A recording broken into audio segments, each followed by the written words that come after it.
Yo les gars, on se retrouve comme chaque semaine jusqu'à la fin du mercato hivernal pour un nouveau Mercato L. Au programme aujourd'hui, la décision forte de Genesio, une nouvelle stratégie de recrutement et le possible départ d'une jeune pépite. On voit ça tous ensemble dans Mercato L.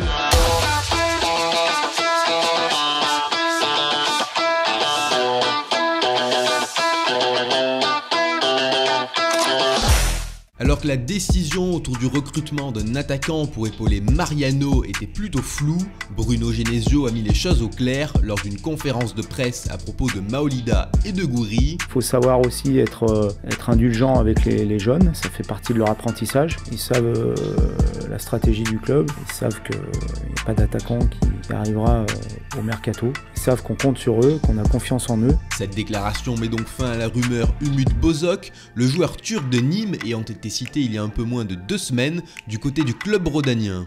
Une nouvelle stratégie de recrutement est en train de se mettre en place à Lyon, c'est ce qu'a annoncé Jean-Michel Aulas pour SFR Sport. Si le mercato à court terme peut ne pas être changé, il pourrait l'être dans sa version 18-19 parce que un certain nombre de choses peuvent s'effectuer pendant le mercato d'hiver, mais avec un effet pour juillet 2018. Ah, ça veut dire que vous réfléchissez, pourquoi pas, à acheter d'ores et déjà des joueurs et les récupérer en juillet comme le font d'autres grands clubs européens ? Exactement, c'est ce sur quoi on travaille en ce moment de manière très active. Et on regarde l'aspect psychologique, c'est-à-dire garder la qualité, ne pas démotiver, mais aussi avoir la certitude de se renforcer de manière prioritaire pour l'année prochaine, car on peut aussi évidemment avoir un certain nombre de départs au mercato, non pas d'hiver cette fois-ci, mais au mercato d'été. On comprend désormais mieux pourquoi plusieurs noms de jeunes joueurs ont été cités comme supervisés par la cellule de recrutement lyonnaise. En effet, 3 défenseurs centraux, un milieu de terrain et un attaquant sont ciblés pour un transfert dès cet hiver, avant un éventuel prêt dans leur club actuel jusqu'à la fin de saison. Harold Moukoudi, Oumar Solé et William Bianda sont les 3 défenseurs centraux ciblés. Le premier joue actuellement en Ligue 2 au Havre où il est titulaire indiscutable. Il est âgé de 20 ans et verra son contrat se terminer en 2019. C'était Foot 365 qui avait annoncé ce possible transfert, mais selon Foot 01, les Lyonnais auraient bien ralenti sur ce dossier, refroidi par ses dernières prestations. Mais la dernière information sur ce transfert datant du 6 janvier, il est donc peu probable de voir cette opération être menée à son terme.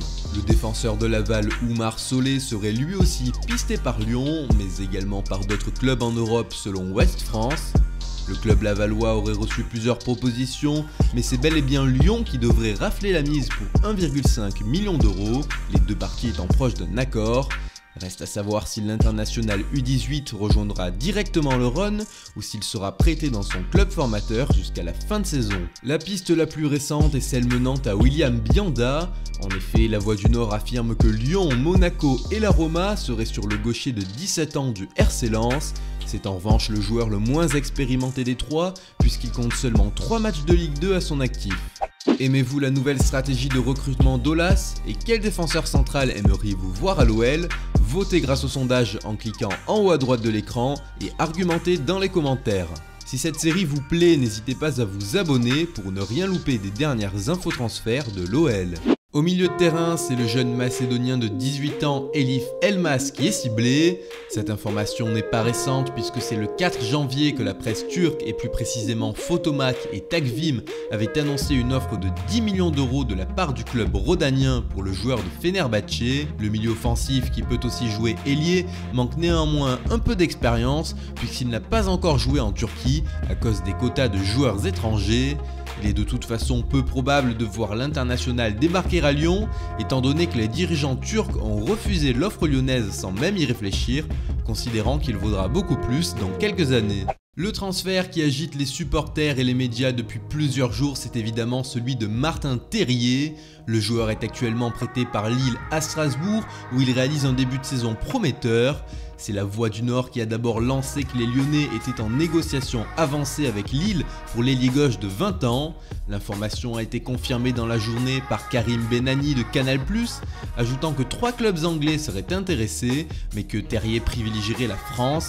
Le journaliste indiquait également que le transfert devait se régler autour des 20 millions d'euros. Mais un petit coup de théâtre est survenu dans cette affaire, puisque ce dimanche 14 janvier, l'équipe annonçait que l'OM se serait également positionné de manière très concrète sur le dossier. Mais quoi qu'il en soit, le club acheteur devra prêter Terrier à Strasbourg, son club actuel, jusqu'à la fin de saison, ce qui dérangerait Rudy Garcia, mais pas l'OL. Interrogé par Foot Mercato au sujet de la venue de l'attaquant, JMA avait déclaré: Bon, comme je l'ai évoqué, je suis pas au courant, mais je suis pas au courant de tout, en particulier sur le plan technique. Je pense qu'aujourd'hui, tout le monde va un petit peu en besogne et peut-être que certains imaginent que les choses peuvent se faire. Si les choses étaient possibles, ça vaudrait le coup de regarder, mais je crains qu'elles ne soient pas possibles aujourd'hui, compte tenu de ce que je sais de la situation. Pourtant, ce lundi dans Breaking Foot, Mohamed Bouafsi annonçait que l'OL a formulé une offre supérieure à 10 millions d'euros pour Martin Terrier. Et selon le Disport, cette information est véridique puisque Lyon et Lille seraient proches d'un accord autour des 11 millions d'euros plus des bonus. Quelques détails seraient encore à régler, mais le transfert aurait de fortes chances d'aboutir. Si tel était le cas, Aulas aurait une fois de plus berné tout le monde afin d'agir en sous-marin.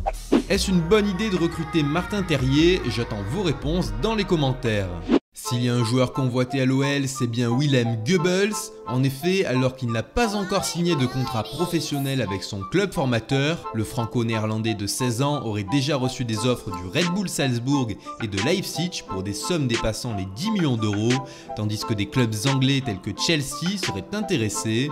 Le président a informé la semaine dernière de l'avancée des négociations. Je vais rencontrer, j'espère la semaine prochaine, le papa de Willem et on va faire en sorte de trouver une solution avant le 31 janvier, non pas par un acte d'autoritarisme qui serait malsain, mais parce qu'on a besoin de légitimer les investissements considérables qu'on fait dans la formation. On a besoin de savoir, avant la fin du mois de janvier, ce que naturellement il doit faire, puisque lui, je crois, a envie de rester à Lyon. Reste à savoir si le clan Goebbels réussira à s'entendre avec les dirigeants lyonnais avant le 31 janvier, même si l'on sait que les ultimatums à Lyon sont loin d'être toujours respectés.